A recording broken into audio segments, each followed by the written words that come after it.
So you can only love to a degree that you love yourself. Yes. But you cannot love yourself ungayanga ukuyozithola ukuthi ubani kuNkulunkulu. Jesus came to teach us How to love. how to love. Izwe ukuze libone uthando lukaNkulunkulu ngeke lilibone livele ezulwini. Ngathi ukube bewazi ngawuceleka imamanzi uJesu uma enoNkulunkulu emunye kuye kutholakala amanzi othi uma uwaphuza ungomi kuze kube naphakade.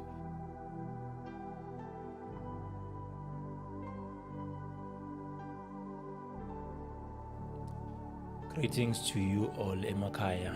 Onibingelelayo uVusi wakamazibuko. Njengoba nazi ke we are the new move of the Holy Spirit. Sesiphinde sabuya. Sizosebenza nani. Sizohlala nani sibuke izwi. Sisonke ngiyathemba futhi ukuthi njengenjwayelo nizohlala nathi.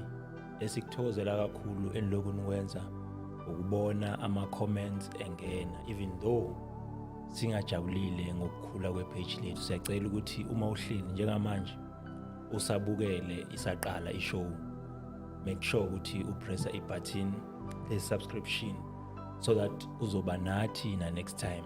Yanibingelela, hlala nathi nizinze ninethezeke kusekhaya, sizodla nje izwi lenkosi. Ngihambe ngedwa nami, ngihamba nabaholi abangiphethe.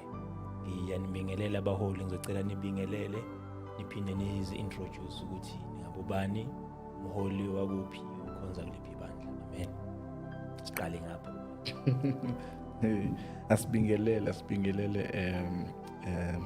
Nzima, siyabingelela Baba Shantu, siyabingelela kwi-New Move nabalandeli bakhona, igama uNdumiso wakwaShabangu. Si lapha nje ngenxa yokuthanda uKristu. Ngiyacabanga ukuthi into esivulela ithuba ukuthi sithanda yena. So nginethemba lokuthi nolalele impilo izoba nento ethintekayo as we dissect izwi likaNkulunkulu. Amen. Greetings to ababukele emakhaya. Nibingelela ubheka inkosi wakwambatha kuyintokozo enkulu mnewethu ukuba ingxenye yohlelo. Sithemba uNkulunkulu nje ukhona konke okuzokwenzeka la. Amen. Amen. Siyabonga baba Shabanga, sibonga ukuphinde sikubone emva kwesikhathi eside. Mholi ungasekho nathi. Amehla amadala.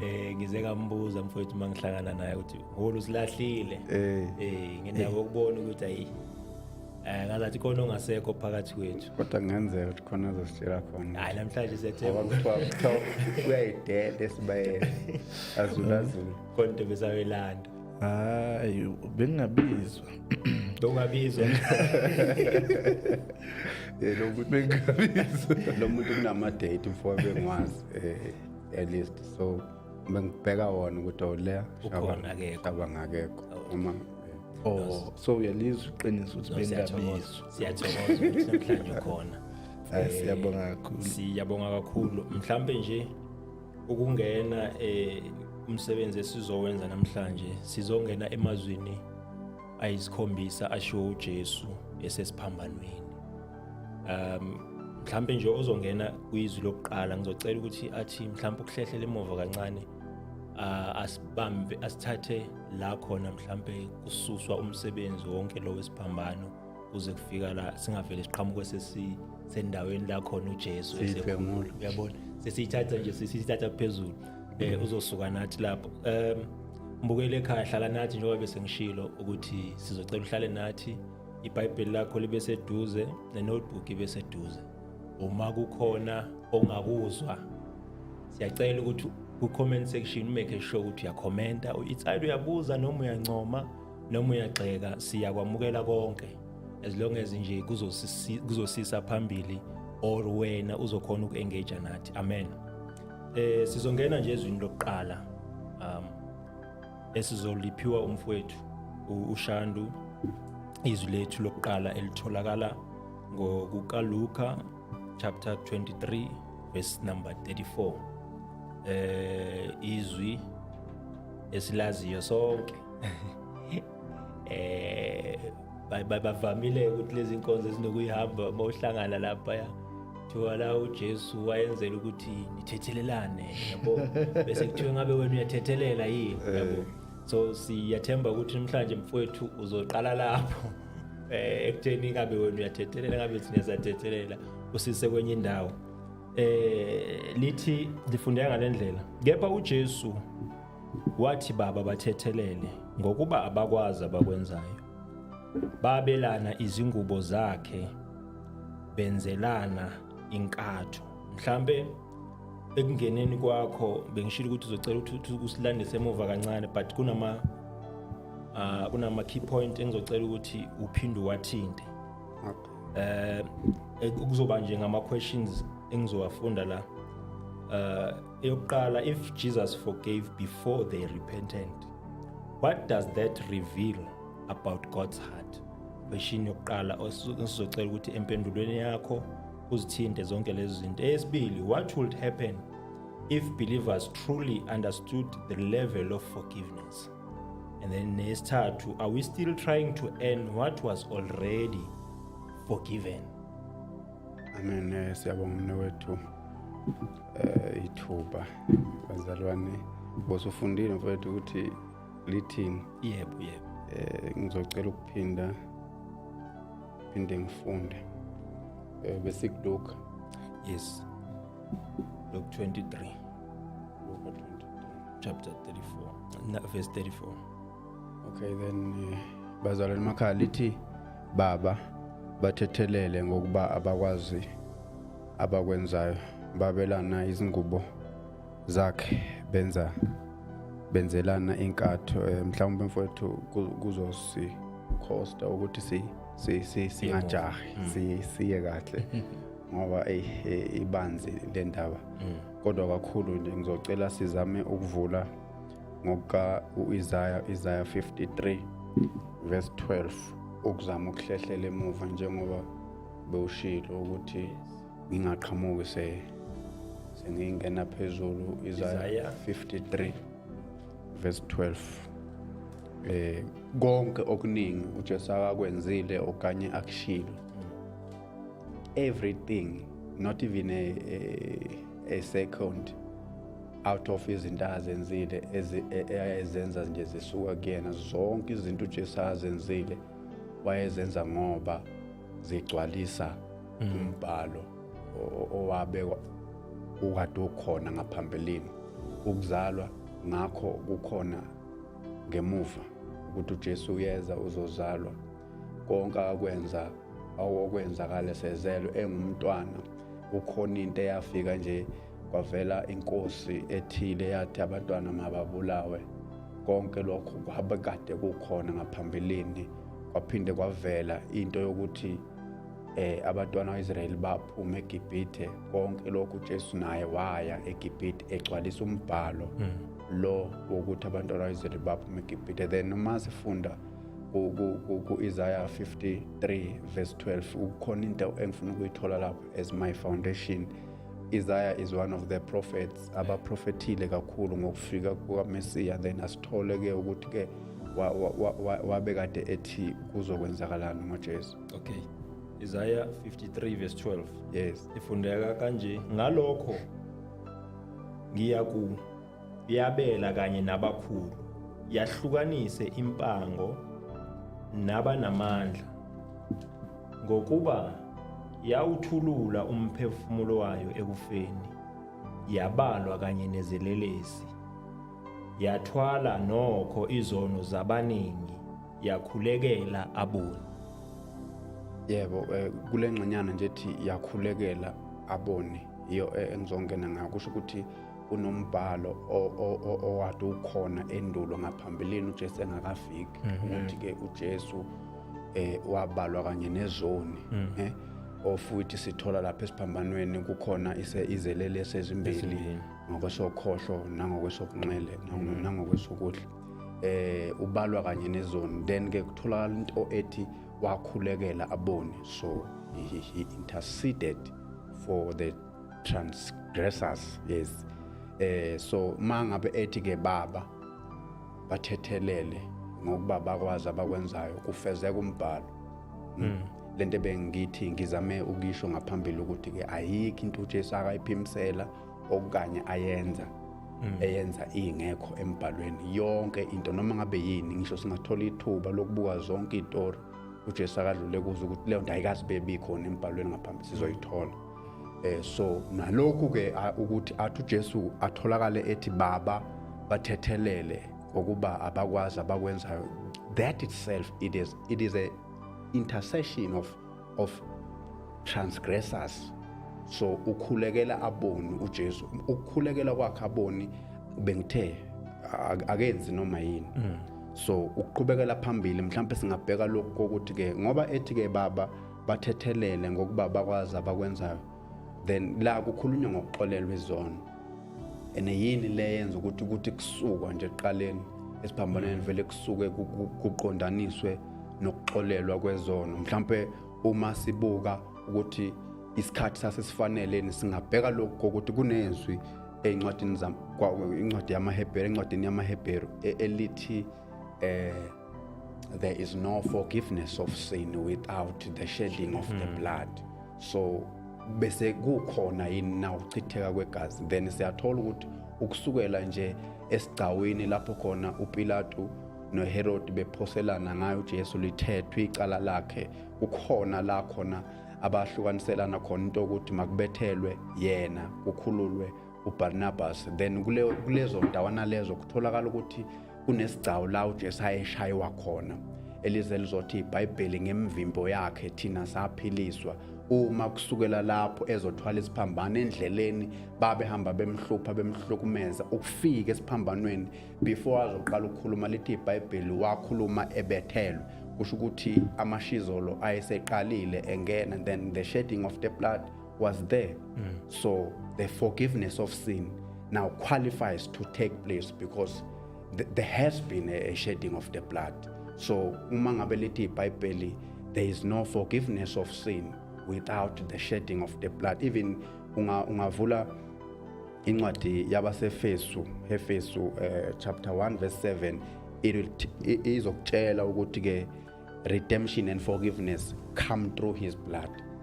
Ukufakazela nje le yamaHebheru ebengeke ngakhuluma ngayo, sihamba kancane mfowethu ukhona la esiyakhona. BaseFesu chapter 1, yes, verse 7 isitshela ngokuthi egazini lakhe sinokuhlengwa. Verse 7 esinokuhlengwa kuye ngegazi lakhe, ukuthethelelwa kwezono ngokwengcebo yomusa wakhe. Yes, sinokuhlengwa kuye, sinokuthethelelwa kwezono kuye.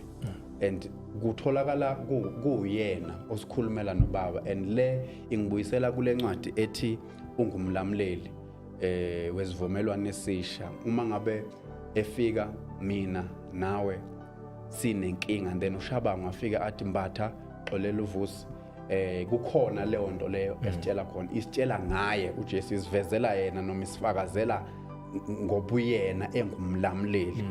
Because ungena phakathi komuntu noNkulunkulu, atshela uNkulunkulu ukuthi baba xolela lo muntu, and then uthe umbuzo wakho oqala inhliziyo. Yes, iveza kanjani inhliziyo kaNkulunkulu lento. uJesu kuJohn chapter 17 ukhulumile wathi ukuphila okuphakade ilokhu ukuthi bazi wena uNkulunkulu enengibazisile wena. So ingxenye lena kaJesu yokusazisa uNkulunkulu, yokusazisa inhliziyo kaNkulunkulu ukuthi enhlizweni kaNkulunkulu kukhonani ngomuntu. Ngoba kunezinto eziningi ezenzekile ngaphambili zaze zaveza uNkulunkulu kusengazathi uyabulala. Uma sibheka uNkulunkulu ekade ekhuluma noNoah, kukhona abantu abafayo befa ngikhukhula, konke lokho kusengazathi kuletha umyalezo ukuthi uNkulunkulu uyabulala. Kunabantu abafayo eGomora naseSodoma, konke lokho kusitshela ukuthi uNkulunkulu kungazathi uyabulala. Then kube nabantu abafa eGibhithe uma kudlula ingelosi yokufa ukade kugcotshwe igazi. Kunabantu abafayo lapho. Zonke lezi zinto lezo ziyinto esengazathi uma uyifunda ungazi usitshele ukuthi uNkulunkulu kungazathi uyabulala, and then kube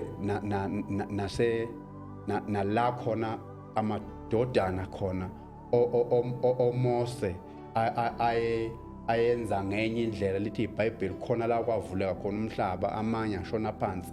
Konke lokho kungaze kukubambise mawufunda phansi when you just read a verse and then you conclude. Kanti when you read the Old Testament, you read it as in like you are on freeway heading to somewhere.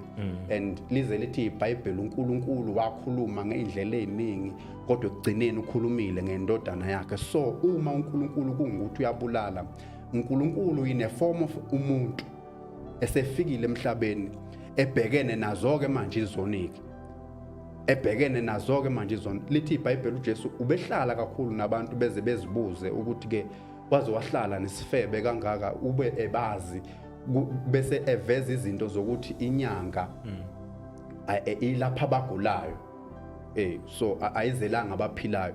So konke lokho uJesu utholakala uNkulunkulu lo in a form of umuntu. Uma ngabe kuwukuthi ngempela uNkulunkulu imenza abulale lento yezoni, yini leyenza ukuthi uJesu asuke kuNkulunkulu ezemhlabeni ezohlala nomuntu abhekane naye amlungisise? So uma ngabe uJesu ethi baba bathethelele, la uveza 100% inhliziyo kaNkulunkulu, because this is a side of God. Because uJesu ngike ngathi ma ngimemezele insukwini, if you are to teach about a nature of God, a nature of our God, you cannot shy away kuJesu Kristu, because iBhayibheli liveze ukuthi uJesu Kristu radiates the image of God. So uma ngabe kungukuthi kufanele ubuke inhliziyo kaNkulunkulu, ungayibuka kuKristu Jesu, because ilapho uNkulunkulu evezwe khona in full blast. Ila uNkulunkulu, because uma efika nje uJesu uya naseziphambaneni uyela zona izona. So uma esethi baba bathethelele, ilokho akuveza njengenhliziyo kaNkulunkulu ukuthi inhliziyo kaNkulunkulu ikulokho ukuthi abantu ibathethelele. Lizize zithi ezinye incwadi uma sisifunda zithi-ke uthanda ukuthi bonke abantu basindiswe. So iyona inhliziyo kaNkulunkulu le uJesu ayembula lapha. Ayikho enye uNkulunkulu kuye ukufa akukho. Uma lithi iBhayibheli unikeza ukuphila athi uze ukuba babe nakho kuchichime. So angeke kuze kukwazi ukuthi kuye kutholakala ukufa. iBhayibheli kuJohn 10 uJesu mayekhuluma athi isela kalezi lingezi ngokubulala nokweba nokubhubhisa. Uyakhuluma ngesela kucace ngokusobala ukuthi umuntu okukuye ukufa uSathane. Athi-ke kodwa mina ngize ukuba babe nokuphila. So kuNkulunkulu inhliziyo yakhe ikulokho ukuthi abantu bonke basindiswe. Mhlawumbe ngingasho nakho lokho ukuthi-ke mbukele ekhaya nalithuba uJesu usesiphambanweni ukhuluma nasi isimanga ethi baba bathethelele ngokuba abakwazi abakwenzayo. Iyona inhliziyo kaNkulunkulu lena ngomuntu. Lowo muntu nguwe ekhaya. uNkulunkulu uthanda ukuthi bonke abantu basindiswe. uJesu usazisile ngaloyo uNkulunkulu. Uma kumele sazi ngalo uNkulunkulu asinakumazi ngaphandle kokubuka uJesu. Uthi uJesu-ke esiphambanweni baba bathethelele ngokuba abakwazi abakwenzayo. Mhlawumbe mfowethu okunye engingagcizelela kulelizwi elithi baba bathethi akungakho ukuthi sifundiswa noma sinikwe ithuba lokufundisana ngokuthethelela thina. Intethelelo it is initiated by God. Yes, as uJesu eyithatha eyithumela kuye intethelelo yokuthi abantu bonke baxolelwe izono yinto esuka kuNkulunkulu. Elinye ithuba la kufanele sihlale khona phansi sifundisane ngokuthi thina sithethelele, but le yasesiphambanweni into eqalwa uNkulunkulu. Elize lithi iBhayibheli uPaul mayekhuluma wethembile ukuthi oqalile umsebenzi omuhle uza kufeza kuze kube lusuku. Sizobona futhi khona la esiphambanweni ukuthi awuzukufezwa na enuqalwa uNkulunkulu. Mhlawumbe enye ingxenye singangena kuyo yilena yokuthi-ke Messi why uJesu aqala ngoMessi, because abantu ababembulala ababemshaya bembethela bemthuka bemthimsela ngamathe. Uma ngabe uJesu ehleli kuMatthew chapter 5, I think it's verse 4, uthi kubo uma ekhuluma ngezombuso, khululekelani izitha zenu. So we see uJesu practice what he teaches esiphambanweni when he prays for those abamshayayo nabambethela. We see ukuthi how Jesu kanti nawe uyalenza izwi lakho, kanti nawe uyalenza izwi oyilo, kanti nawe uyalenza izwi likaBaba, njengalokho eshilo ukuthi wenza lokhu okuyintando kaBaba, because upractice lokho akufundisile ukuthi bakhulekeleni abanizondayo, okuyinto enzima ke emakhaya ukuthi abazalwane bayenze. Mhlawumbe ngingayigoqa ngolokhu ukuthi silapha esiphambanweni la sizinze khona othandweni likaNkulunkulu. Lithi iBhayibheli uNkulunkulu walithanda izwe kangaka waze wanikela ngendodana yakhe ukuba kube iloyo naloyo akholwe yiyo bese ephila ingunaphakade. Mhlawumbe before kunale question I think fanele uyiphendule. Yes. Are we still trying to earn what was already forgiven? Kubukeka kanjalo ukuthi ke abantu basakuzama impela, basakuzama ukuthi bastrive ukuthi baxolelwe izono, because even when they say they are repenting, when they pray they are praying for their sins to be forgiven. I don't know how, because this has been done esiphambanweni, indaba yokuxolelwa kwezono, and akukho esakwenza ukuze sixolelwe. Uxolo sasingalicelanga, kuwuluthando nje likaNkulunkulu emthandi. Lize lithi iBhayibheli while we were deep in our sins, God showed love by that, ukuthi uJesu azosifela. Uthando lukaNkulunkulu lukulokho while we were deep in our sins. So ingakusiza ngani lena leyo ukuthi mhlawumbe uqale phansi manje ukhuluma into ukuthi ucela uxolo. Baba bathethelele ngokuba bakwazi abakwenzayo. Okay, asidlule mfowethu. Yeah. Umfowethu uShaba ngisaloko ehleli la angazathula isikhathi eside ebanda. Yeah. Mhlawumbe ngiyaxolisa nje ukungena la. La umholi is raising a very interesting point ngoJesu and the forgiveness, ukuthi akusiyethu forgiveness, into kaNkulunkulu by uNkulunkulu. I ngithandile leyo ukuthi lento le akusiyo eyethu but ekaNkulunkulu by uNkulunkulu. And forgiveness inayo into yokuthi abayichaza abathi lento isho ukuthi you are giving up your right to punish. So ngamanye amazwi uJesu la uthi uNkulunkulu give up your right to punish them, for they don't know what they are doing. And leyo nto leyo ithi if uJesu bengashonga ukuthi asixolele, kusho ukuthi bezobefela ubala, ngoba kusho ukuthi bezothi efa zibe ibalwa lezi. Yes, ezokuthi siyambethela. So ngiyayithanda kakhulu into ethi into kaNkulunkulu akusiyo. So basically it means even if umuntu wants to appropriate the gift, fanele ukuthi qalazane noNkulunkulu. Yes. Akuxolele kalula if ungazani naye. Okay, asiqhubeke Shandu la number 2. Ngena ku number 2 sibuya kwi forgiveness also ishilo wayichaza. Yes. Noshaba uqeda ukuyigcwalisa manje. Yes. Lento okuyinto kaNkulunkulu kuNkulunkulu akusiyo umuntu. So si la kuyi salvation. Yes. Sigena kuyi salvation ezwini lesibili. Hawu elinye lamazwi ngilithanda kakhulu lisho uJesu esiphambanweni. Luke chapter 23 verse 43. Yes. Wathi kuso verse 42. Sase sithi Jesu ngikhumbule nxa usufika embusweni wakho. Qale lapho.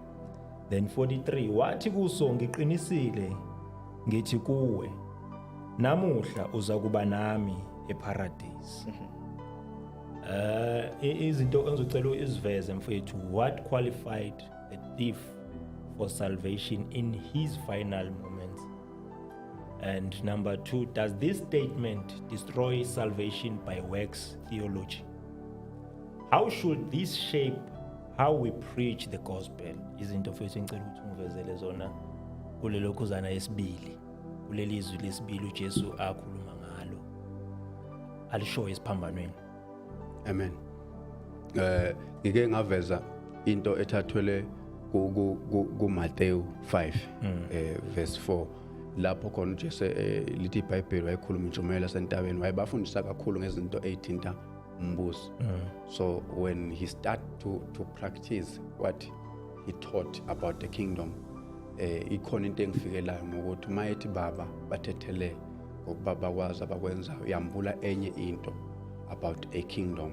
So la ku 39 lithi iBhayibheli look at 23 years verse 39 lithi njalo esinye sezelelesi ebeziphanyekwe samhlambalaza sathi wena awusiye uKristu na, zisindise kanye nathi. Sase siphendula esinye sasithethisa sathi nawe awumesabi uNkulunkulu. Ingani ukulokhu kulahlwa, engani ukulokhu kulahlwa nawe na, thina kambe ngokufaneleyo ngokuba samukele okulingene nesikwenzile, kepha lo akenzanga lutho olubi. Sase sithi after that sase sithi Jesu ngekhumbule nxa usufike embusweni wakho, wathi kusomqinisile ngithi kuwe namuhla uza kuba nami eparadise. Then mhlambe ukuphendula ngizoqala ngiphendula imibuzo yakho, then bese ngingena kumalungiselelo engwenzile. What qualified the thief for salvation in his final moment? And then the faith expressed through repentance and recognition of Jesus qualified the thief in his last moments. Ukukholwa okwabonakala kule nkulumo yaso qualified the thief. Yabona nje uma ngabe sithi silapha thina ngoba kuyasifanele ukuba la, then sase sithi sathi lona akenzanga lutho.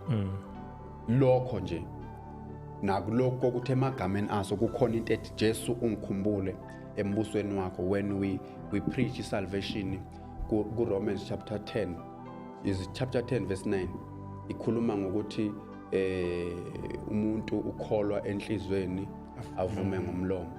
So kule ngxenyana yokukhuluma kweselelesi kuvela into lapho khona sivuma ngomlomo, sikholiwe savuma ngomlomo. Sinento ethi ke uJesu simkholwa eyinkosi nomsindisi.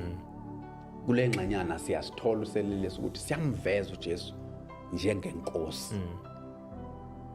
And sicela ukukhunjulwa embusweni.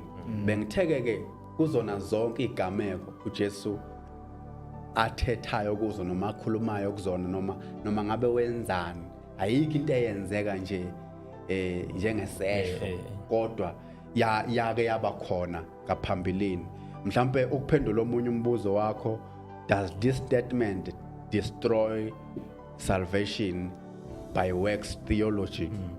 Yes, it completely dismantles it, because according to ungavula mfowethu chapter 3 kaThito verse 5, mhlambe mina ngabe ngivula uRomans 3:28. When uzovula uThito 3 verse 5, mholi ngicela ungiphenyela Galatians 2:16. Mina ngizovula uRomans 3:28. Ngifuna ukufakazela into ekhuluma ngesalvation by works theology, sizokwazi ukuthi siqhubekele phambili. Lamela kudala Lenze njani? ukujabula lenzi into. Mhlambe mina ngoba sengimtholile 2018 ngabe ngifunda. Ufunda abantu Tithu Wena uzofunda uThithuthi ngimbhekela ngesilungu ngoba 3:5 Holy Galatians 2:16. Okay, mina sengitholile u28. Uthi ngesizulu ngakho ke sithi umuntu ulungisiswa ngokukholwa ngaphandle kwemisebenzi. Kusho ivesi akusho mina. Umuntu ulungisiswa ngokukholwa ngaphandle kwemisebenzi. Ngicela ungifundele mholi. Kepha lokhu sazi ukuthi umuntu akalungisiswa ngemisebenzi yomthetho kuphela ngokukholwa nguKristu Jesu. Nathi sakholwa nguKristu Jesu kuba silungisiswe ngokukholwa nguKristu kungengemisebenzi yomthetho, ngokuba ngemisebenzi yomthetho akuyi kulungisiswa nyama. Tithu chapter 3:5 5. Not by works of righteousness which we have done, but according to his mercy he saved us by the washing of regeneration and renewing of the Holy Ghost. Yes, iBhayibheli lifakazela ukuthi Not by works. yes, the statement destroys salvation by works. Umuntu ulungisiswa ngokukholwa. uPaulus noSila uma bekhuleka etilongweni phakathi nobusuku bathandaza, and then usithola ukuthi ekseni umgciniziboshwa waphenduka wababuza into yokuthi ke ngingenze njani ukuze ngisindiswe. So siyabheka ukuthi umuntu nawe mbukele ekhaya ungenze njani ukuze usindiswe. uPaul bamtshela ukuthi just believe. Just believe as iselelesi senzile ukuthi sikholiwe uJesu, and ukukholwa kwaso uJesu athi ke ngiqinisile ngithi namuhla ngizawuba nawe eparadise. Yes, ngokaLuka 23 verse 43 ngiqinisile ngithi kuwe namuhla uza kuba nami eparadise.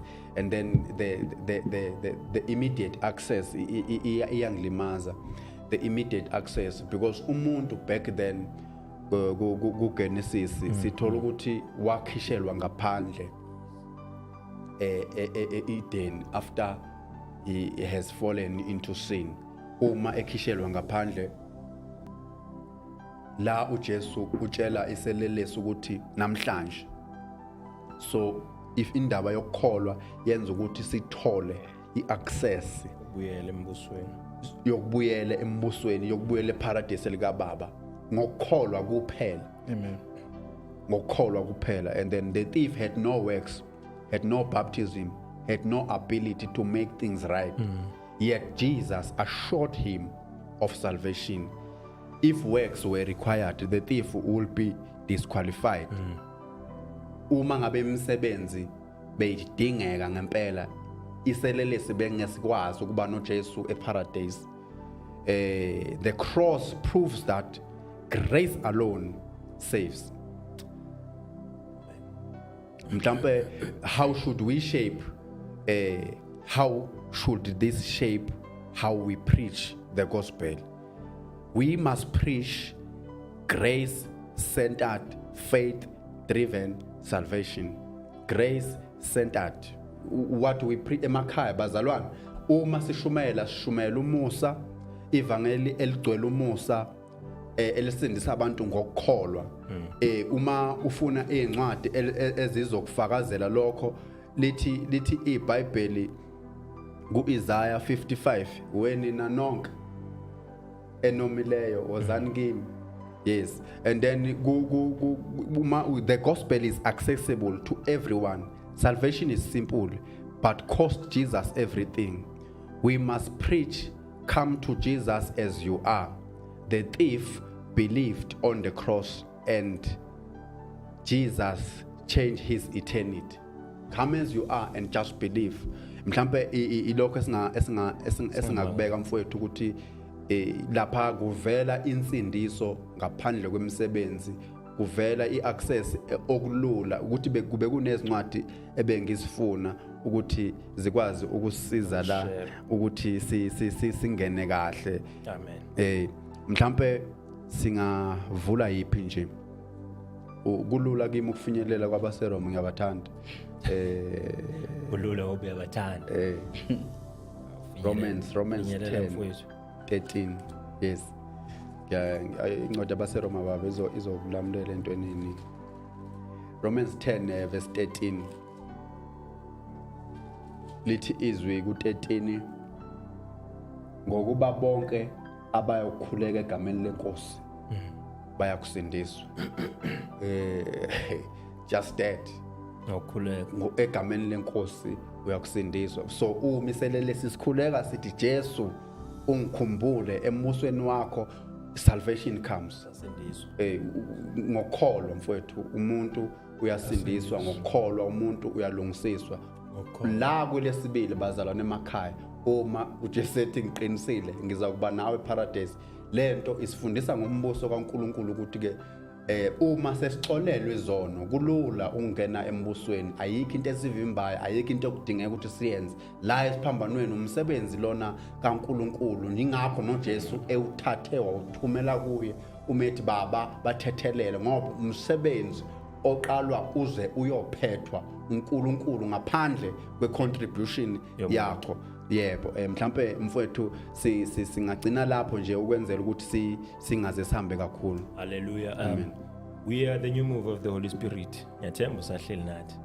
And since usahleli nathi, yenza sure ukuthi ibutton lele ngithe uthi press akakali press. Hleli nabaholi, ngihlalanga ngedwa, nabaholi la sisemazweni ayisikhombisa. Yes. Mangabe nje uhlangana nathi njengamanje sisemazweni ayisikhombisa. Usekhulume kakhulu umfoka Shandu. Sengizwela umfoka Shabangu ngapha eceleni ukuthi naye asale ezokhuluma. Ngizomfaka naye, uzongena mfowethu, uzongena emazwini amabili nawe umholi. Izwi lesithathu.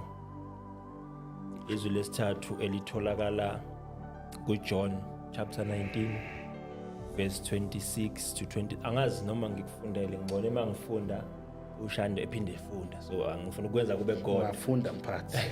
Ngafunda mphathi wami. uShando uyavutha. Yabona. Okay, ethi ngifunde John 19 verse 26 to 27.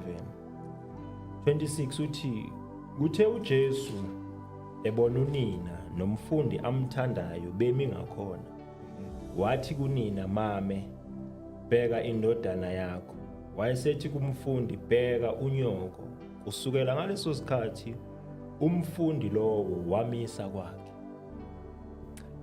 Yizwi leli lesithathu esingena kulo. Mhlambe nje ama point mholi ngiyazi mhlambe uzowathinta, but ngicela ukusho ukuthi usalusi waveza lawa. What does this reveal about restoration in the middle of suffering? To what was Jesus establishing a new spiritually family at the cross? And then always start to how does the cross redefine relationships? Uma ukuthi usahleli nathi kuze kufike lesi sikhathi samanje, please make sure ukuthi uyasubscribe, uyalike, uyashare, uyacomment.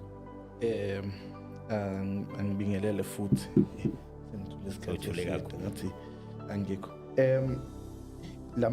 Mhlawumbe lama points owafundayo ngaphansi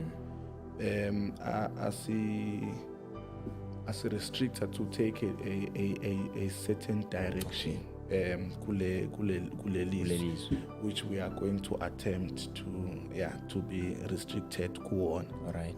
Sikhulume ngendaba yama relationships and the family kule Ungaqala nje indlela yakho. cha sizoqala khona la.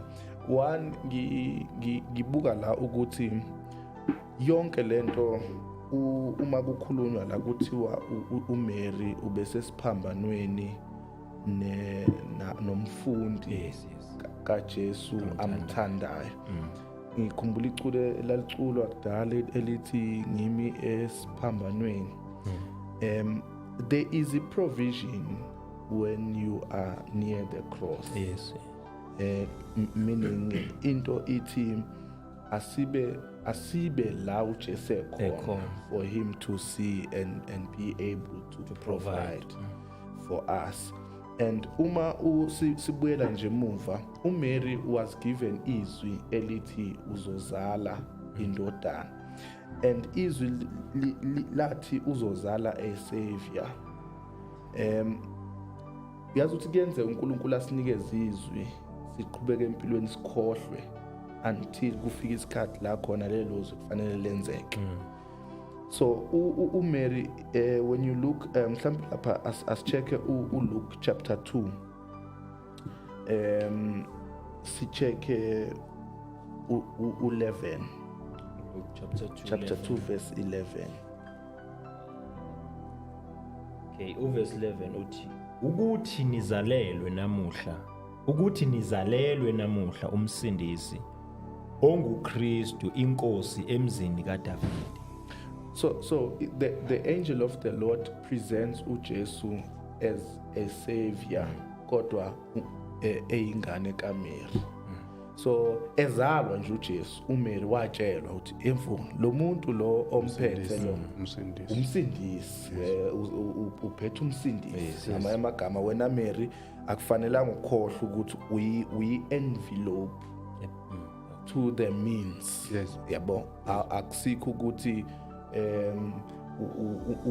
yabona abanye abantu sigcine size sesi-tempted ukukhonza uMary ngenxa yokuthi singa-understand ukuthi uMary was just an envelope edeliver incwadi. What is important was lokho kusencwadini, yabo. So not ukuthi kubaluleke i-envelope. So uMary la unikizwe ngokuthi lo omphethe uzoba isavior, uzoba umsindisi wezwe.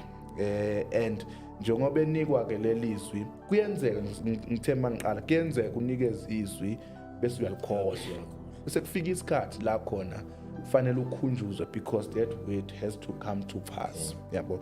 So lapha esiphambanweni ke uJesu mhlawumbe in trying to deal with lamaphuzu ethu, when he ningathi sibona phi restoration, sibona ekuthenini i-restoration njalo akusiyo ukuthi ikunikeze mhlawumbe okwakulahlekela, but esikhathini esiningi i-restoration inakho ukukukhumbuza obusukukhohliwe.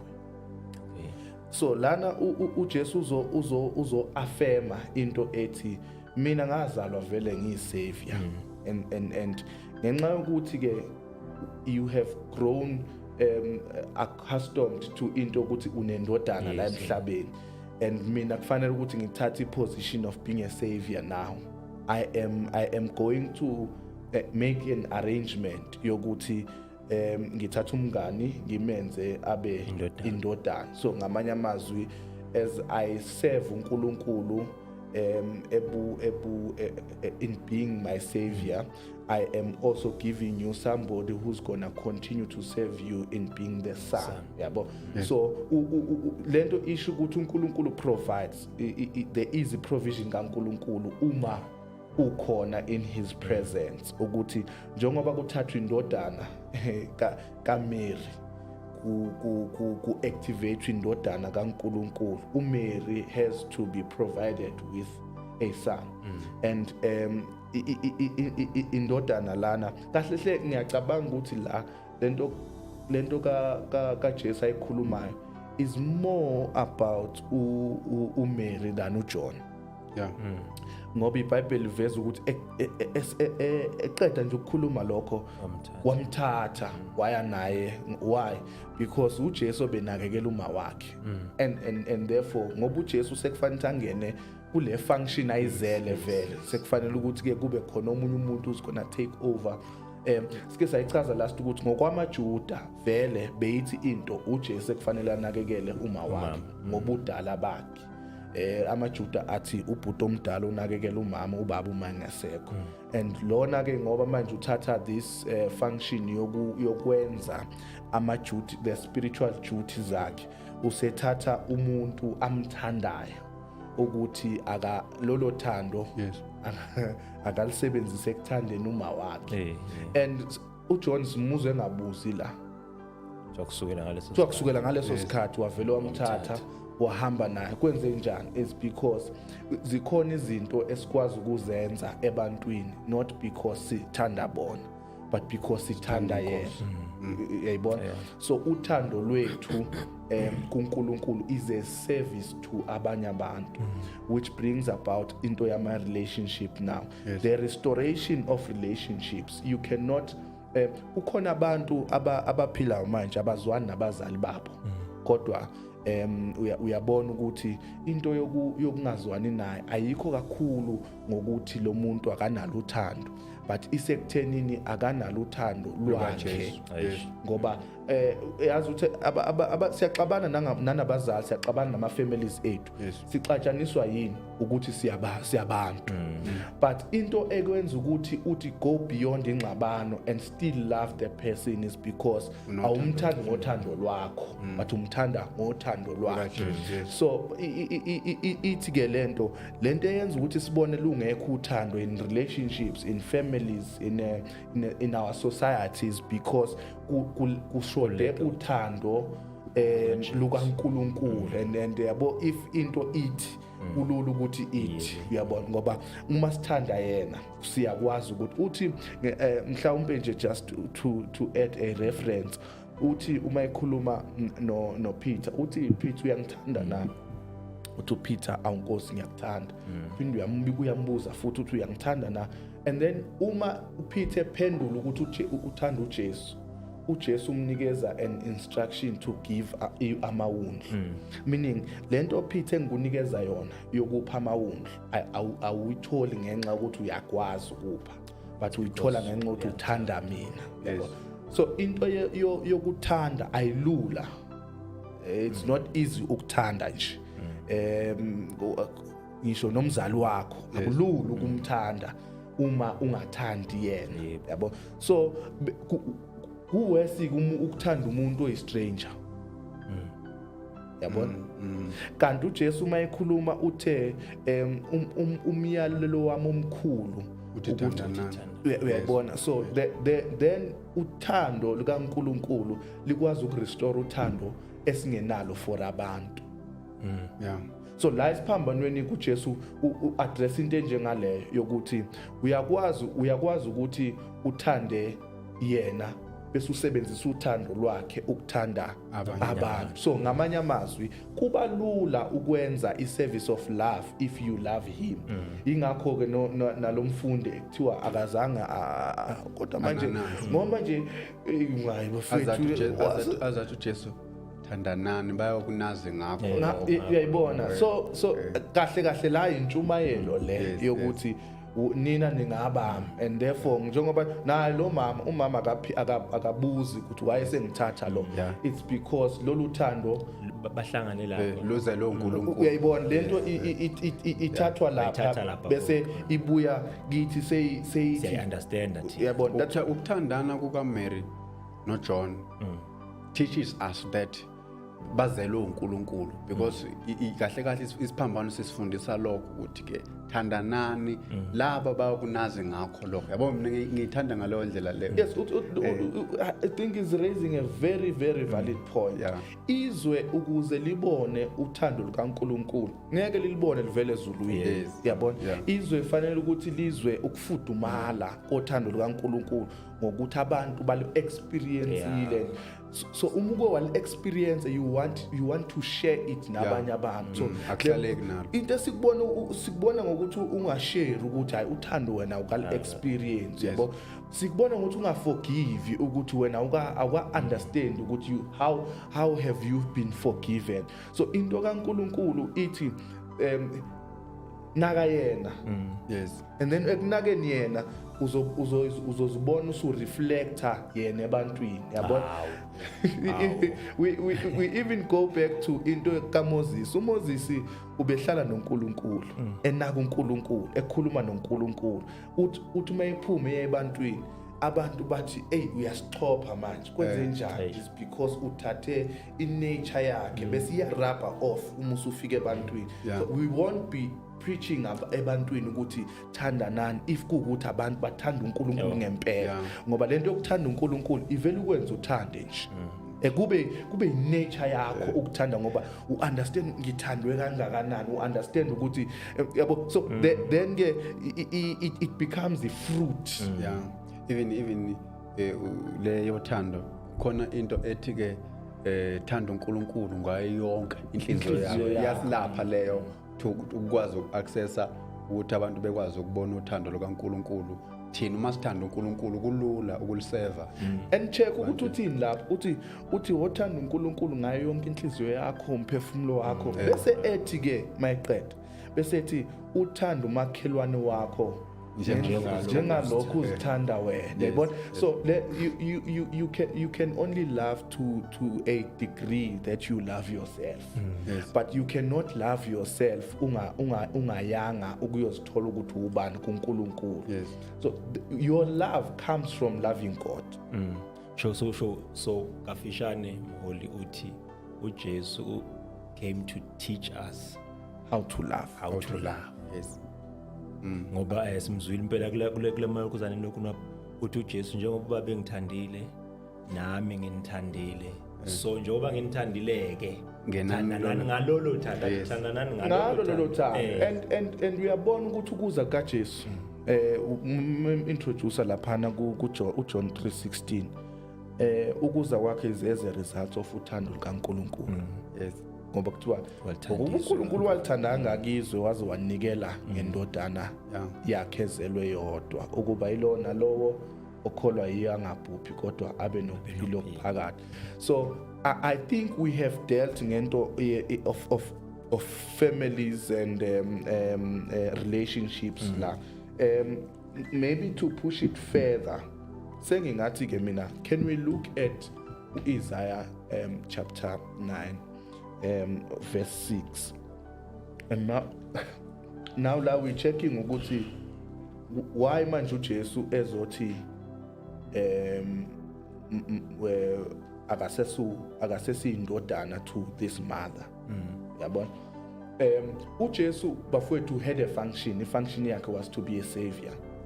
But uIsaiah uma imveza lapha ngasomngafunda yini uIsaiah uma imveza laphana ku9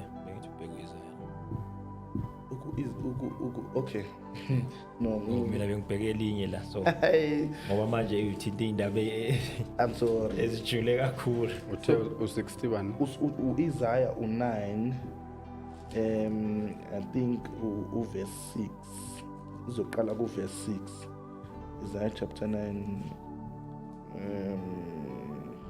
sengifikile yeah elamilithi for unto us a child is born, unto us should be 6 a son is given. It's 9 verse 6 elam angazela quality 6 kanjani ngokuba sizalelwe umntwana siphiwa indodana umbuso uyakuba semahlombe akhe negama lakhe liyakuthiwa umluleki omangalisayo uNkulunkulu onamandla uyise ongunaphakade inkosi yokuthula Prince of Peace. Yes. So wonke lamagama lawa uJesu akakwazi ukufa engakawafezi ukuthi abe yiwona. Yes. So the everlasting father akakwazi ukuthi uJesu afe as a son but avuke as the everlasting father. So before ezofa he has to give up his right to be a son of Mary. Athathe a right of being the father. Because manje usethatha remember manje uthatha into isikhala sikaNkulunkulu ekuthenini ngiprovideile for uMary as a person but sengimi manje as a savior which is ubaba. yabo. So uJesu la kuthiwa ube move from being the son eyaziwa uMary to being the father, Yes. yabo, to being the Everlasting. child heir, because yayibona leli verse lithi for unto us a son is given, lithi a child is born. So that child that was born is Jesus. The son that was given is Christ. So uma emile laphana esesiphambanweni, he cannot die as the born child only. Because uma engafa as the born child, uzovuka as the everlasting child. Okay. Sisase sonke ndaba umholi I'm sorry. le ndaba ayithintayo leyo Thando ngike ngafunda nami ngayo kakhulu Amen. and eyakuthinta kakhulu yahlala so asidlule asidlule asiye ezwini lesine mholi. My God, why have you forsaken me? Matthew chapter 27 verse 46. Ngicela ukuyifunda ngesizulu. Ababukeli bethu abaningi bayakhala uma ngazathi sigxila kakhulu la isilungu. Abaningi banokukhala, so sizosebenza nje sithi ukuya nangapha. Ngelinye ilanga mhlambe sizobheka umholi, mhlawumbe uzosisiza umholi noma umhlangane noma umbanibani yabo, Yeah. ukuthi sikwazi ukungena yonke indawo iyona le. Okay, ngithi verse 46. Kepha ngehora lesishiyagalolunye uJesu wamemeza ngezwi elikhulu wathi, Eli Eli lama sabachthani, okungukuthi Nkulunkulu wami ungishiyelani na? Yes. Sisabuya kuyo. Yeah. Asicheck ama point esicela ukuthi usiphe wona, and then siqhubeke njalo nesikhathi sethu sisibheke singashiyi. Was Jesus truly forsaken, or was he quoting prophecy? Number 2, what was legally happening in the spirit realm at this moment? If he was forsaken, what does that mean for believers today? Amen. Ngiyacela mphathi ngoba kuthiwa sifundise isiZulu. Lesilungu siyafunda. Yeah, ngicela ubambe lapho 2 Corinthians chapter 5 verse 21. We are going to try and answer these questions. 2 Corinthians chapter 5 verse 21. Wena ngicela ungibambele uIsaiah 53. Isaiah 53 5:21. Yes, sir. Mhlambe before sifunda yonke into eyenzeka esiphambanweni bekungasiyo into, it was just means to a cause. Bekungasikho the main cause. Okay. So it was just means to a cause. Kakhulu into yasesiphambanweni is God trying to restore man back to his kingdom. And so zonke lezi zinto ezincane iBhayibheli njalo malibhala izinto kufanele sicheck akubhalwa nje, but kubhalwa because there's something that was happening there. Mhlawumbe if si check izinto and get a-revelation, we should not lose the focus of the original text, so that sizigcine siba weird. Lana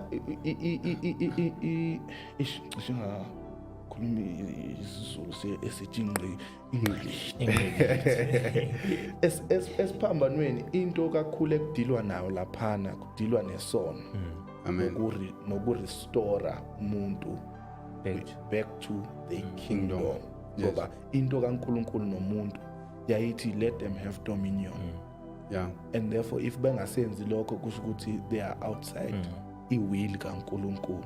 So la kuzo restorwa umuntu, and i-restoration akurestore if umuntu engakaze abe khona meaning ube sike sakaba khona kule kingdom Yes, before. saphuma, so we need to be restored back to the kingdom.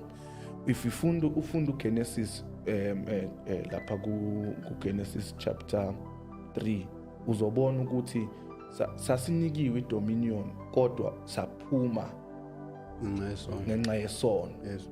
And eqaleni uNkulunkulu wayeshilo ukuthi mawungadla lapha uyokufa nokufa, and so ngoba umuntu udlile kufanele ukuthi afe. So akakwazi uNkulunkulu ukuthi izwi lakhe libuyele emuva angalifesi. Yes. So meaning besimele ukufa, sasimele ukufa ngoba okay mhlawumbe umunye uzothi ngoba ngangakaphili mina ngadla kanjani. uNkulunkulu mayenza uAdam wenza a species called man, wangenza abantu, wayenza a species njengoba mhlawumbe wayenza ibhubesi, wenza ibhubesi elilodwa. Yes. Ngamanye amazwi wonke amabhubesi ayekulelo bhubesi. Nathi kanjalo uma yenza umuntu wenza uAdam, wonke umuntu wayeku-Adam.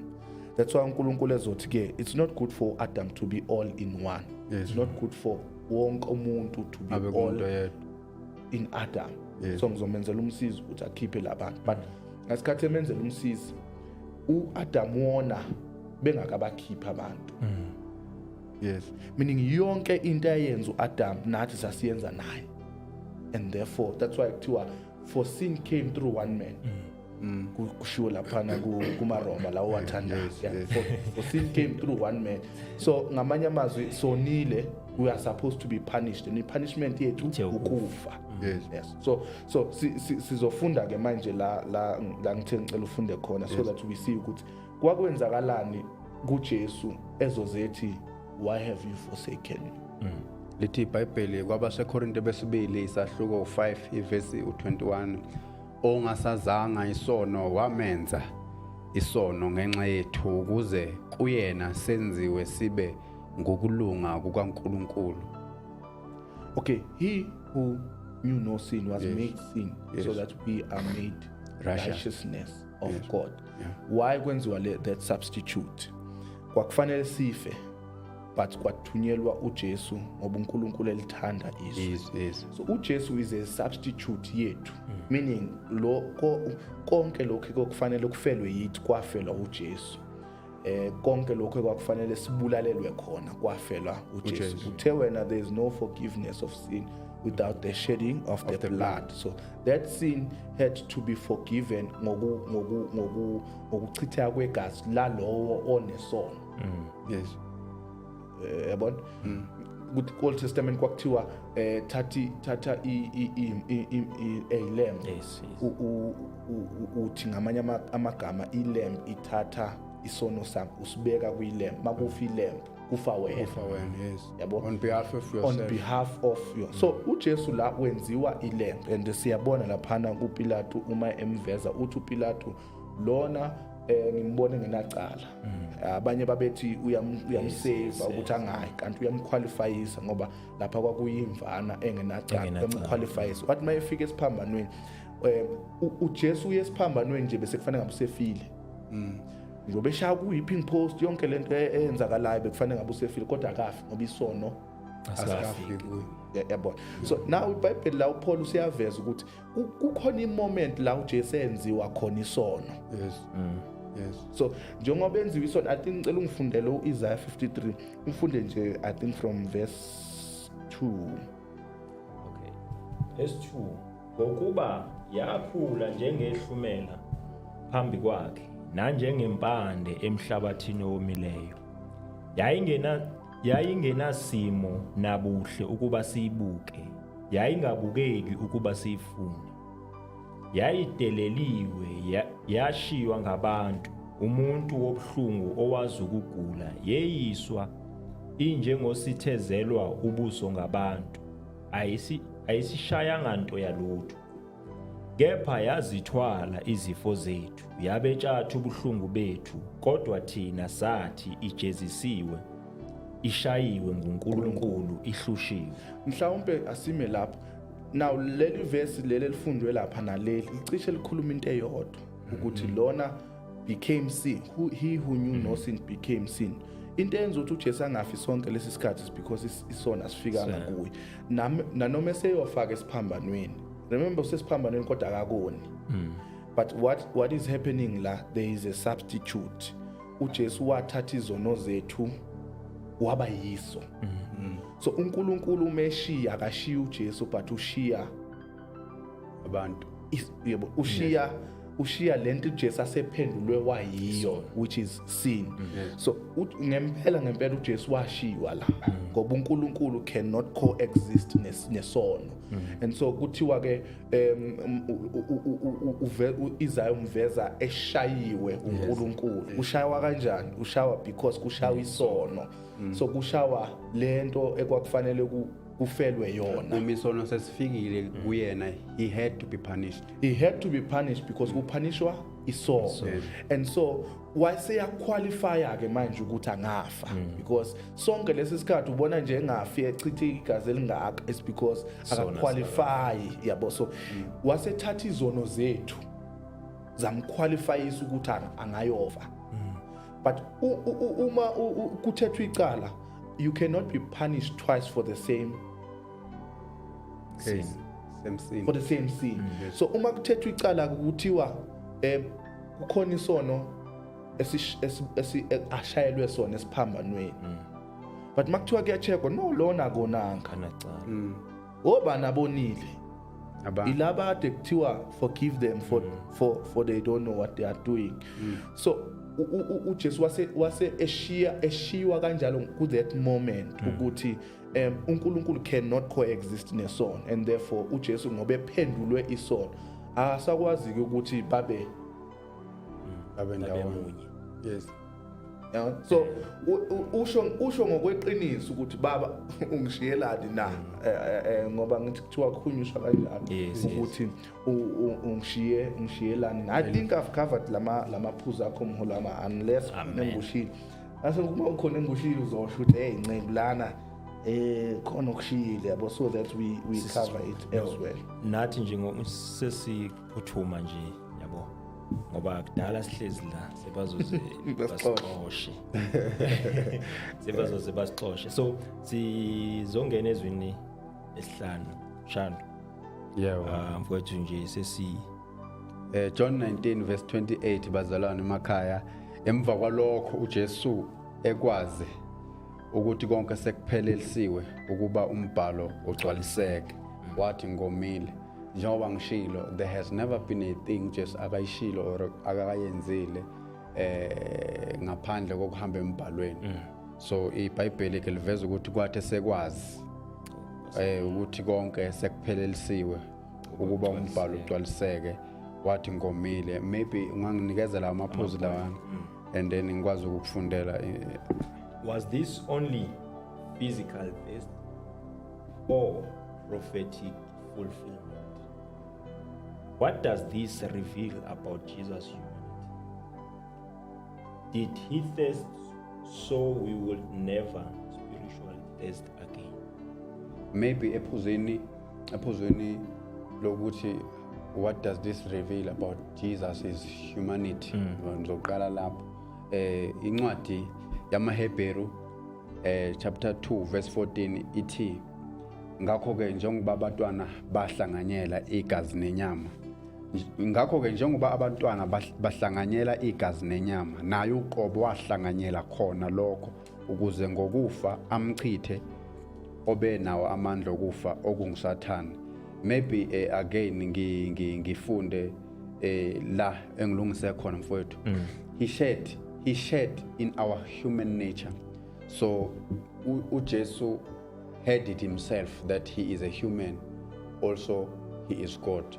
Njengoba umfowethu bekakhuluma ngesubstitution la okuthiwa ngomile khona, uJesu uyasho umfowethu ukuthi wathatha indawo yomuntu ukuba abantu bathathe ukulunga kwakhe, so ongasazange isono wenziwa isono. So uJesu ekugcwaleni kwakhe uma enoNkulunkulu, njengoba isikhathi esiningi evezile ukuthi mina noBaba simunye, kuthe ehlangana nowesifazane waseSamaria emthonjeni wabe eveza into ukuthi akamphuzise wathi lona wesifazana umJuda nomSamaria kabadlelana wathi uJesu ukube bewazi ngawuceleka imamanzi uJesu uma enoNkulunkulu emunye kuye kutholakala amanzi othi uma uwaphuza ungomi kuze kube naphakade. So ngalesikhathi when substitutions took place, God has forsaken Jesus. Now Jesus has no source of him being ukuthi abe namanzi angomi kuze kube phakade. So ngoba etholakala manje ke sethi ke esekwazi ukuthi konke sekuphela athi ngomile lento iveza ubufakazi ukuthi uJesu impela wasala yedwa. Ekusaleni kwakhe yedwa iveza isithombe sethu sisele sodwa singenaNkulunkulu. Because uJesu took our place. We had no God and ungabi kwethu noNkulunkulu asinawo amanzi as-certifier for everlasting life. So uma ngabethi ngomile iprove into ukuthi ngempela substitution did take place. Mhlawumbe bengifunde kumaHebheru ngibuyele kulethi iBhayibheli esekwazi ukuthi konke sekuphelelisiwe ukuba umbhalo ugcwaliseke. Amahubo 69 verse 21 lithi iBhayibheli imbhalo legcwaliseka lapha. uDavid uma ebhala uthi banginike inyongo ibe ngukudla kwami ekomeni kwami bangiphuzisa uvinika. Kuyavela ke la ukuthi emva kokubethe womile uJesu ngempela bamphuzisa uvinika esekwazi ukuthi konke sekuphelelisiwe ukuba umbhalo wayazi ukuthi uma engamemeza ethi womile kuzogcwaliseka umbhalo uDavid awubhalayo ukuthi ekomeni kwakhe uJesu bamnikeza uvinika. So kahle la kugcwaliswa imbhalo. uJesu uma ethi ngomile womile esikhundleni sabantu as substitution has taken place. Maybe to answer some questions, what was this only physical test or prophetic fulfillment? It was both. Yes. It was both in a form of ukufunda kwami Hebrews ukuthi wahlanganyela gazi linye kanye nabantu lithi iBhayibheli okwathi esikhundleni elithi iBhayibheli okwathi emkhulu akazasho ukuthi kuyinto okuphanga kodwa wathabatha isimo sobunceku. So uJesu waba ngumuntu. So we can say this is a physical test because uJesu uyedwa ushiyiwe nguNkulunkulu womile akanayo isource yalamanzi agobhozayo abe ngiphila eswini. Yes, and also the fulfillment as I read the book of Amahubo 69. So this is a prophetic fulfillment. It was both physical test and prophetic. How is it physical? Jesus experienced a real suffering and dehydration according to Amahubo 22 verse 15 nizofunda ekhaya. Then how it is a prophetic fulfillment. His test fulfilled a scripture lesengisifundile esithi ke ekomeni kwakhe bamnikeza uvinika. What does this reveals about Jesus' humanity? It reveals his full humanity. He experienced what lithi iBhayibheli sinompriest omkhulu olingiwe kunjengathi konke esidlule kukho naye udlulile khona. So that reveals Jesus' humanity. Lithi iBhayibheli wazithobe lalela kwaze kwaba sekufeni yebe kufeni uqobo ngalokho uNkulunkulu wazomnikeza igama elingaphi ukuzithoba kwakhe. That reveals his humanity. He felt a real pain and need. He felt real pain and need as omile wayedinga ukuthi aphuziswe amanzi. So lokho kuveza ngempela ukuthi wabe engumuntu. Did he thirst so we would never thirst again? Yes. Impendulo isho njalo. This shows a deep spiritual exchange.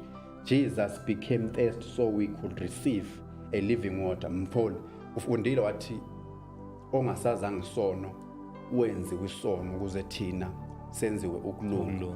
So uJesu uma kwenzeke exchange lapha kwakungesiye yesono kuphela ngithi sathola nokulunga uma ngithembile uma uJesu emunye noNkulunkulu kuye begobhoza imfula yamanzi aphilayo so uma enziwe isono enziwe umuntu sinikwa ukulunga thina nathi sakunikwa lokhu ukuthi sibe satisfied ngendaba yokoma singaphinde some because usithathe okwethu thina sathola okwakhe uma sithola okwakhe sithola lokhu ukuthi ke manje siphuzisiwe asisekuphinde some impendulo isho njalo ukuthi was this what did this test so we would never thirst again spiritually impendulo isho njalo ukuthi lesikhathi uJesu ethatha isono sethu thina sithatha ukulunga kwakhe kuningi okunye esakutholayo kuyena yilokho kokuthi ke athi ku John chapter 7 uma ekhona ukholwa yiyo uma ekhona omileyo mageze kimaphuzu so uma sithatha ingxenye yakhe nakho lokho kokuthi siphuza kuyo uJesu this thirst was a fulfillment sasigcwaliswa ukuthi singaphinde some then wesithatha umbuzo bawuthini yiwo lo uphelele so sekuphelele baba maybe just to add on what he's saying uJesu the same chapter I think 7 ethi okholwa yimi njengokusho kombhalo eswini sakhe kugobhoza imfula yabo so it's the same thing eshiwo lapha kumama seSamaria ukuthi kube bewazi ngabe ugcile kimi so no ngiyithanda mholi impendulo niyavutha ugcwele umholi niyavutha baphathi akusikho ukugcwala we are the new move of the Holy Spirit. Please don't forget to subscribe, share and please ucomment bakithi. Siyacela la ama comments siyacela so that sizokwazi ukuthi nathi sizibone engage nani because engage nani ngale ndlela iyodwa akusiniki injabulo yokunibona ukuthi lento esinenzela yona mhlawumbe kangakanani okunye mfowethu engakueda lithi iBhayibheli izwi lesiphambano kwababhubhayo lengubula ngephakithi esindiswayo lingamandla then kunamaphuzu la ngemuva which kwababhubhayo angubula yabona salvation without works there are people of religions abazoyikhahlela leyo and kubona ingubula into yokuthi izwi lesiphambano liveza ukuthi umuntu uyasindiswa ngaphandle komsebenzi so kithi izwi lesiphambano lingamandla amandla lokuthi usasindiswa amandla ukuthi uJesu wathatha into yethu thina asimelwanga ukwenza lutho substitution took place on the cross mhlambe bengifuna ukueda lo yes man ayi sizokwenzela ilokhuzana sibuye sobabili siyabonga sisaqhubeka mfowethu Shabanga sisezwini lesithupha sisezwini lesithupha it is finished John 19 verse 30 ngicela ukuyifunda futhi nangesizulu wathi kuJesu ewamukelo vinika wathi kufeziwe wagebisa ikhanda wafa ama point okungama question what exactly was finished at that moment I think vele bozongena uyiphendule vele ngaphandle kokubuza if it is finished what are believers still striving for how does this statement change prayer faith and identity I'm a question ish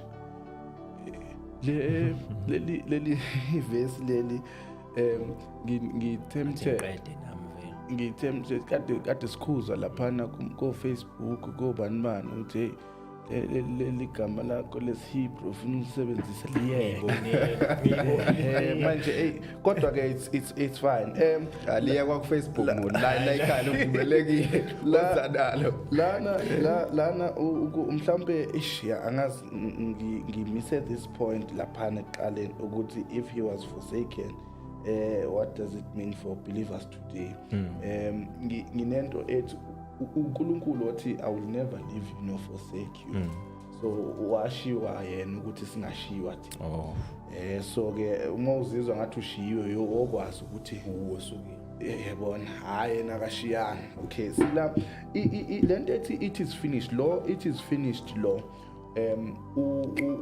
ubukwa njenge statement esasikhulunywa umpriest uma eyongena lapha endaweni engcwele ngasikhathi engena umpriest lapha kwakunge abantu babengena sure ukuthi uyobuya but uma ephuma umpriest esephuma esewenzile umsebenzi ngale lamp angene nayo uma ephuma ubesho lamagama ukuthi it is finished.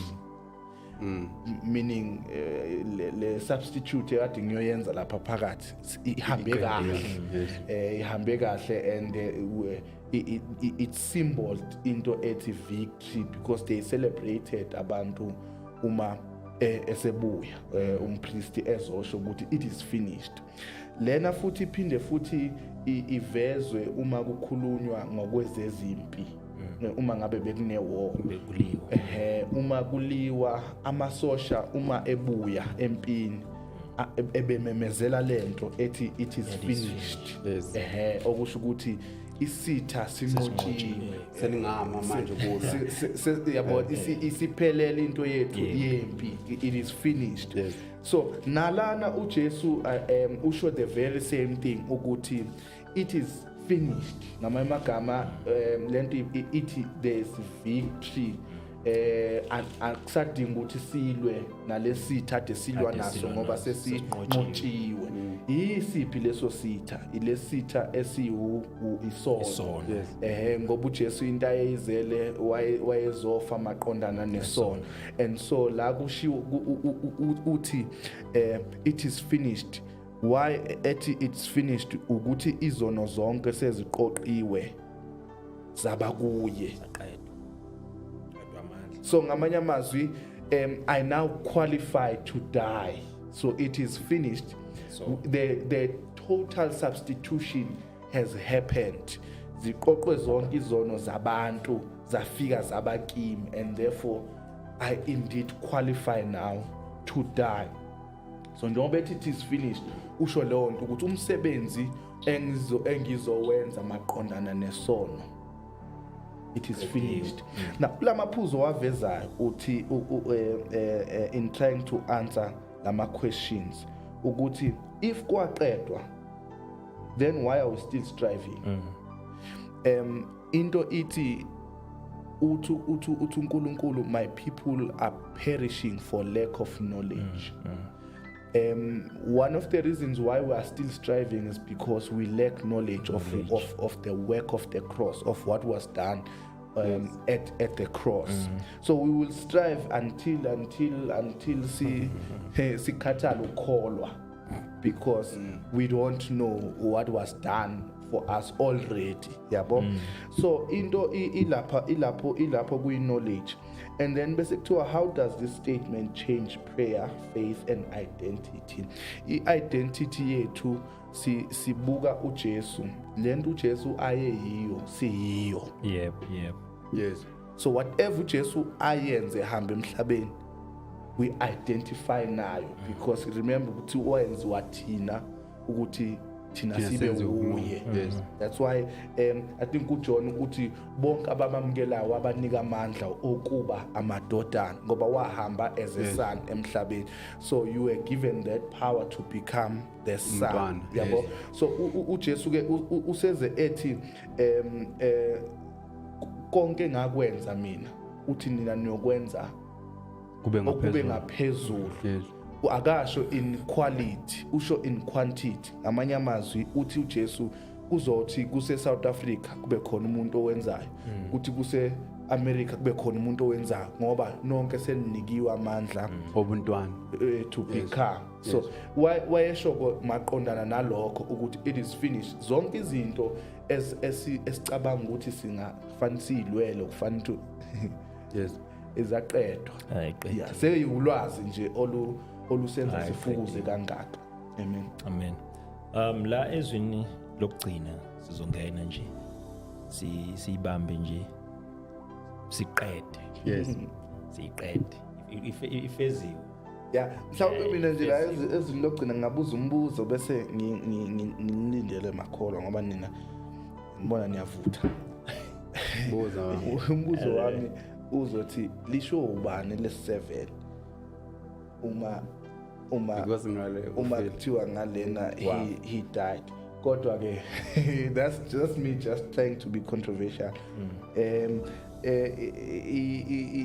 into yoku asilifunde okay asilifunde litholakala ngokuka Luke chapter 23 verse number 46 uJesu wamemeza ngezwi elikhulu wathi baba ezandleni zakho ngiyawubeka umoya wami eseshilo lokho wafa and kune point engicabanga ukuthi ngilibonile lama ngifunda kulama question ekufanele livele ozana what does this reveal about trust in the Father yeah no mhlambe before that mholo wami awukwazi ukumemeza ukwazi ngempela ukuthi ungamemeza sungenamandla kodwa la sivezelwa uJesu ukuthi uthiwa wamemeza ngezwi elikhulu yes ukuthi ezandleni zami ngamanye amagama wonke umuntu owayesesiphambanweni wezwa ukuthi umoya wami ngimnikela ezandleni zikababa so all the energy ayisele kuyena was for him to declare ukuthi there's only one worthy person of receiving umoya wami which is the Father so lana it shows ukuthi uJesu depends fully on uNkulunkulu for ukubuya kwakhe noma for ukuvuka kwakhe yes ngoba ngithi iBhayibheli lithi uNkulunkulu wamvusa ngomoya ongcwele so it shows la ukuthi uJesu depends fully kuNkulunkulu for ukuvuka kwakhe ngoba ethe ezandleni zika awucabanga ukuthi uJesu wayengazi ukuthi umoya wakhe ubekwaphi futhi wayogesa ukuthi azuyonginika ni umoya ovuka sekumele ngivuke yes kodwa ubeke ezandleni zomuntu amthembayo ubaba wakhe kusho ukuthini lokho ngokuthemba ubaba awubafethu leyo nto leyo it's very deep ngoba uJesu nobaba awan yes and therefore uma ngibeka uyazi la ubeka ngisho nginesho ukuthi uzothola yeah awuthi ngidlulele kulamaphuzu lawa okay then ngithe uma ngikhuluma yonke into eyayenzeka uJesu ubehamba ezintweni esezike zakhulunywa ngayo uma ufunda amahubo 31 verse 5 mfowethu afundeka kanje ngibeka umoya wami esandleni sakho uyangihlenga Jehova uNkulunkulu othembekayo so uJesu was fulfilling incwadi ebhalwe kumahubo ukuthi ke uDavid umayehuba naye uDavid ungomunye wabantu futhi kaningi amahubeni akhe bekuprofetheka ngomesiya ozayo so siyathola la ukuthi ngibeka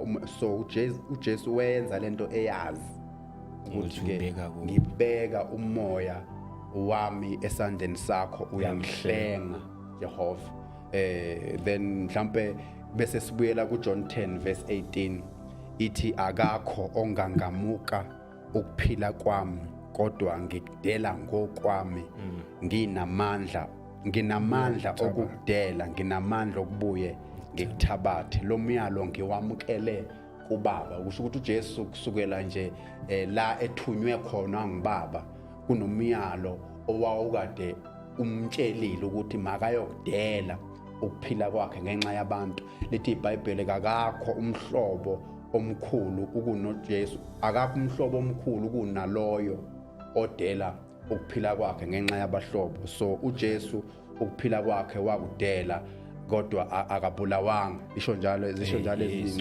mhlawumbe what does this reveal about the trust umholi bese phendulile indaba yokumthemba uNkulunkulu lento siyaphinda siyibone uStefano Mabe emkhanda ngamatshe manje seyidlulela nakuthina. Stefano Mabe emkhanda ngamatshe lithi iBhayibheli wathi baba yamukela umoya wami bese wesula icala labo. Mhlambe singayivala lapho nje ukuthi there was nothing uJesu ayeyisho noma eyenza ibe ingalotshwanga embhalweni. Njengoba ethi nje ubeka ukuphila kwakhe ezandleni zikaBaba wayefeza imbhalo. Ukuvala, ukugoqa sesiqedile. Siyabonga kakhulu ukuhlala nathi. Siyabonga kakhulu kuba nathi kusukela ekuqaleni kuze kube manje. Abaholi ke bathe in order for us to love one another sidinga ukuthi sibheke uthando olubekiwe. So sinibizela kulolo thando ukuthi asikwazi ukuthandana ngothando esingalifundanga kumuntu. Akekho umuntu osifundisa uthando, kodwa uthando lolodwa esilifundayo ilolo esinikezwe lona olunguJesu Kristu. uJesu ufike wasibonisa lona. So sinibizela kulolo thando ukuthi ukuze izwe lethu libe nothando, ukuze sithandane, ukuze imindeni ithandane, ukuze emabandleni kube nothando, everywhere kube nothando. Sinibizela othandweni olubekiwe oluJesu Kristu. Inkosi ithela umusa. Amen. Amen. We are the new move of the Holy Spirit. Sicela ni subscribe, ni comment, interact with us in the comment section. Give us ideas of what you want to hear and see from us. And please keep on listening, watching, and supporting us. Siyabonga. Be influenced by God.